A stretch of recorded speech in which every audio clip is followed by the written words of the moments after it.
The Raw before the 24 happened a few days back, and it lived up to its name of special event. It was quite eventful on iRacing. Over 8,000 drivers, 140 races, and multiple winners across the different classes. A big shout out to Julian Caraces, who won 3 races out of the 3 races they competed in, all in the GT4s. But it was also a very interesting event, particularly the first time slot. Now, the event had an 18% chance of rain. And it was very clear quite quickly to people joining the first time slot that it was going to rain after about 15 to 30 minutes. And the forecast was showing that it would end up being quite heavy rain after an initial sort of 15-minute period of light rain. When the rain hit, the track started to look very wet, and lots of drivers decided to pit for wet tyres, only to come out and find that they were much slower than the drivers that had stayed out on warm, dry tyres. It was as if the ones that had stayed out were in a new, higher class of competition. So it raises the question, is there a flaw with rain in iRacing?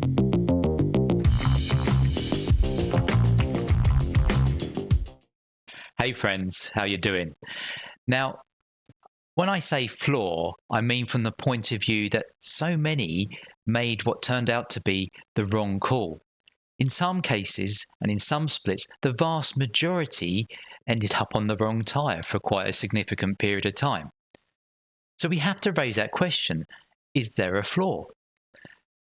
Now, I hopped into a session about my iRacing to see what was going on in preparation for my race the next day. And I immediately noticed the wet conditions, and it looked quite wet. So I hopped in my LMP3 on wet tyres and did some laps, just because I hadn't done any wet weather practice. It wasn't until I was driving around that I noticed on my overlays that the 2 leaders of the race were still on dry tyres, whereas for the rest of the LMP3s, pretty much everyone, maybe another 18 cars given some had crashed out, was on the wrong tyre. They were on the wet tyre. That's like almost 90% of the field make the wrong call. Now, it's not unusual for real-life racing teams to make the wrong call. My mind immediately went back to the 2021 Grand Prix in Hungary, the one that Ocon won. There had to be a race restart after the red flag, and all the teams sent their cars out on intermediate tyres. It was very quickly apparent, though, to the drivers that intermediates was the wrong tyre. It needed to be dry tyres. And the result, well, who will forget? Lewis Hamilton starting on the grid alone because the whole grid went in to change to dry tyres.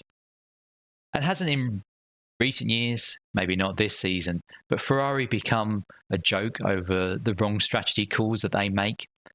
But this feels a bit different because here, drivers in these splits on iRacing, they were on the right tyre, but made the decision to change. That raises the question, why? Why did they change? A lot of it has to do with the fact that the weather in iRacing, a lot of the information is a forecast rather than what is actually going to happen. Take a look at here, the weather tab just before gridding up. It shows that there's going to be precipitation of 3%, and then 15 minutes after that, it's going to ramp up to 79%. But this is not what happens in reality. Kneebon5 uses an overlay that gives the precipitation. I believe the black box in iRacing, the weather black box also shows you the same thing. When rain started, it was 3%, and for most of the time, it stayed 3%. It did go up to 5% for a bit, but with 40 minutes of the race to go, approaching 40 minutes, it was still at 3%. So the rain was very light. If you were being British about it, we would probably call it a heavy drizzle.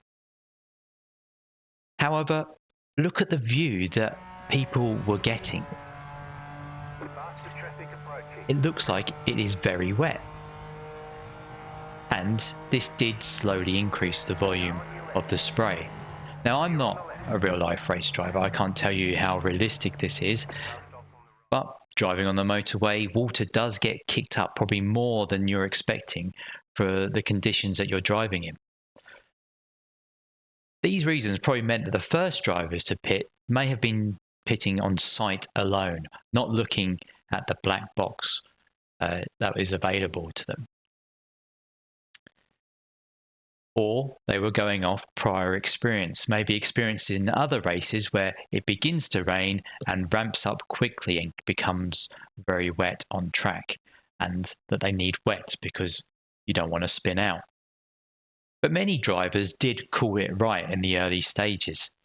They saw that it was not ready for tyres. Take a look at what Kneebon5 says. All right, the rain is starting. And people, all right, I thought that dude pitting already? Dude, it's light rain. He's going in to try to be the smart guy. BasicOllie was another one. Now. There's a Oh, he's in? No way, it's too early. Like, you got to be like 5-6 seconds off a lap, ain't you? Surely. Now, looking at how the car was behaving and the lap times probably led them to this decision that it wasn't right for wet tyres. Wet tyres are slower on a dry or lightly dry track. This is why, if it's lightly dry, why Formula One has intermediates rather than wet tyres, something that wasn't available here. Often wet tyres are a harder compound. Their grooves mean less rubber is in contact with the surface. So the result was that wet tyres in these lightly wet conditions were very slow. There's a reason why back in old F1 they decided to put grooves in the tyres. That was sold to us on, one of the reasons it was sold to us was to slow down the cars. And this is what we saw here on iRacing. Now I'm glad that those groove tyres are gone in Formula One. I'm glad those days are over. But as the handling of the car became trickier and the pit stops for fuel got nearer, the decision whether to pit or not became harder. At one point, BasicOllie and his mate Tommy, they wanted to pit. Now these are top drivers. It was only because what their team was saying to them that they did. It's not wet yet, bro. It's not. You're still quicker. Even if you're driving on a knife edge, it's still quicker. Now this event is a very difficult event to drive in for the majority of us iRacers. The cognitive capacity is limited in such situations, especially when the track begins to get slippery. Making decisions in such intense situations is highly difficult. For those who pit right away, maybe they were relying on past experience rather than the information available, like the weather tab, the black box that gives the precipitation, overlays a bit like Kneebon5 has, and looking at their lap time and how the car is handling. Later though, when handling became difficult, it highlighted that maybe there is a lack of information for drivers. BasicOllie had help from his team and this helped massively. They told him the tyres that other cars were on and also the lap times that those cars were setting to see that he was faster. Even though he was struggling, he was still going faster. Now, a little side note on here. Of course, car handling has an impact on whether you want to change tyres or not. As the great Murray Walker used to say, to finish first you've got to finish. This is still the number one rule. But if you can handle the car slipping around and it's quicker, then of course you want to do so. It is realistic as well that in real life, the pit wall would help the driver with extra information to be able to make that call right.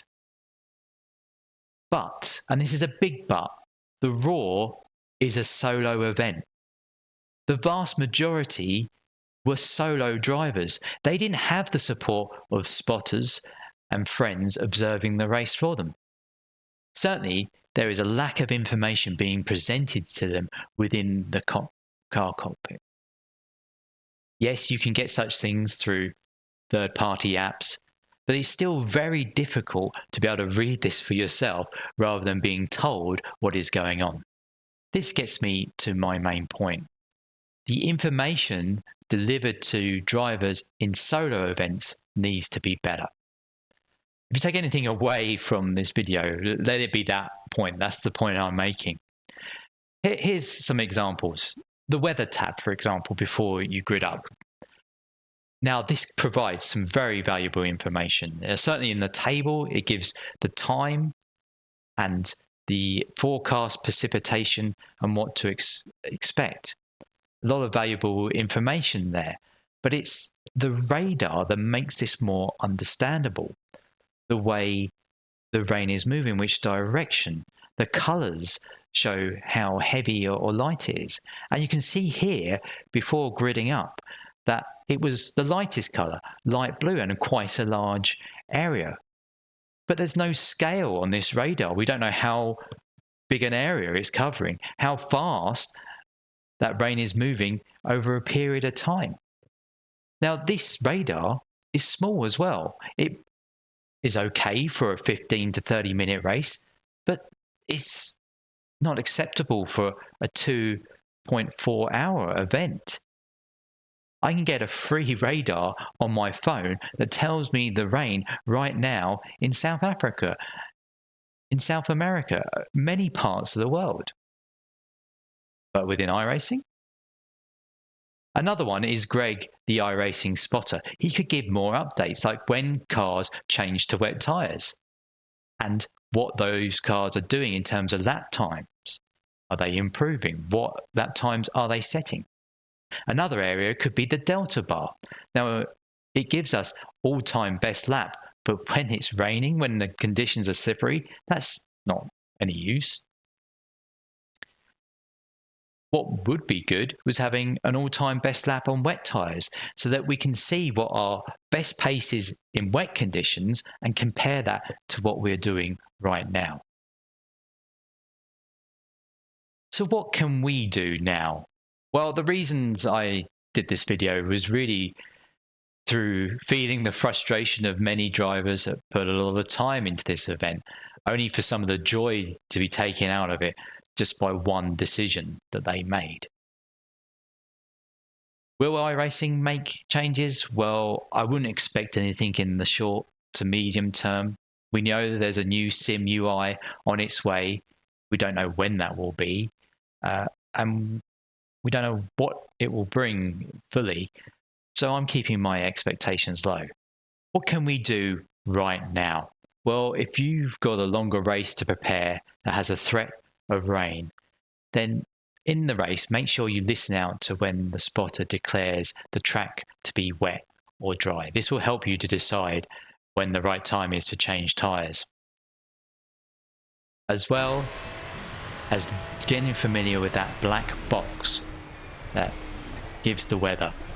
There, it will tell you what the precipitation is right now. In preparation for the event, then why not do a wet tyre lap on either a dry or a slightly wet track? Take a note of the time you set, and that will give you your best pace on wet tyres. Stick that on your screen, and then you know if it does rain, you can compare your current lap time with that lap time to gauge when the transition period is for changing to a different set of tyres. Now, hopefully you got something from this video. If you did, you know what to do. You feel free to express your comments in this debate in the comments, and I will leave you with something that YouTube believes you will enjoy.